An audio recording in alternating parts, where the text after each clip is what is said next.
Bonjour à tous et bonjour à toutes, c'est Xana. Aujourd'hui, on va parler du levier de vitesse côté droit de votre Tesla, qui c'est un levier de vitesse tout simplement, mais qui peut contenir des petites astuces que vous ne connaissez peut-être pas.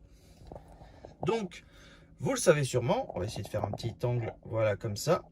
Si je baisse le levier à fond, je passe en drive, c'est écrit là-haut. Si je remonte le levier à fond, je passe sur reverse. Jusque là tout va bien, vous connaissez sûrement. Et si j'appuie sur le bouton, je passe en parking. Ok, ça vous connaissez. Mais le saviez-vous, si je suis en drive, on va se mettre comme ça pour mieux voir. Si je relève le levier quelques secondes, mon véhicule passe au point mort. Tout simplement, il est là en roue libre, il n'y a plus de frein régénératif, plus d'accélération possible. Ça peut être pratique dans le cas où vous êtes dans une légère descente et que vous ne voulez pas accélérer, ni maintenir le pied sur l'accélérateur pour empêcher la voiture de freiner. Pourquoi pas? Vous connaissez sans doute le premier cran pour passer en régulateur adaptatif, 2 crans pour justement passer en autopilote. Voilà. Ensuite, si vous maintenez le P appuyé, vous allez voir Park apparaître.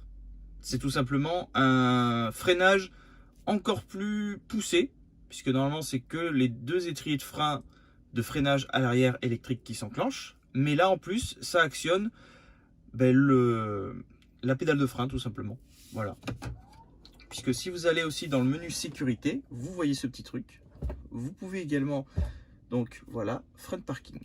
Et quand on appuie dessus, voilà, tout simplement, le freinage rajoute encore plus un frein de parking. Donc là, c'est les 4 roues qui sont bloquées, en plus des 2 étriers de frein électriques à l'arrière. En roulant, imaginons que vous perdez le contrôle de l'accélération et du frein. Donc par exemple, le frein ne répond plus parce que j'ai une fuite hydraulique et l'accélération est bloquée pour X ou Y raison. Vous maintenez le bouton P appuyé et ça va vous afficher un message en vous disant frein électrique engagé. Donc ça veut dire que le véhicule va se mettre à freiner de manière brutale pour stopper au maximum le véhicule.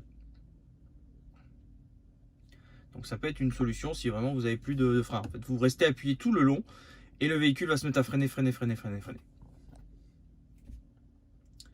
Voilà, vous connaissez les différentes petites astuces de ce petit Komodo. Et surtout, petit détail important, si vous allez dans Toy Boy, vous cherchez route en arc-en-ciel. Là, il suffit de baisser 4 fois le levier de vitesse lorsque vous êtes en autopilot. Voilà, vous appuyez juste 4 fois comme ça. Voilà, et là, automatiquement, vous allez voir un petit arc-en-ciel qui va se former devant vous. En tout cas, voilà, j'espère que cette petite vidéo vous aura appris un peu plus sur ce levier de vitesse. Et on se retrouve à bientôt pour une vidéo. Allez, ciao!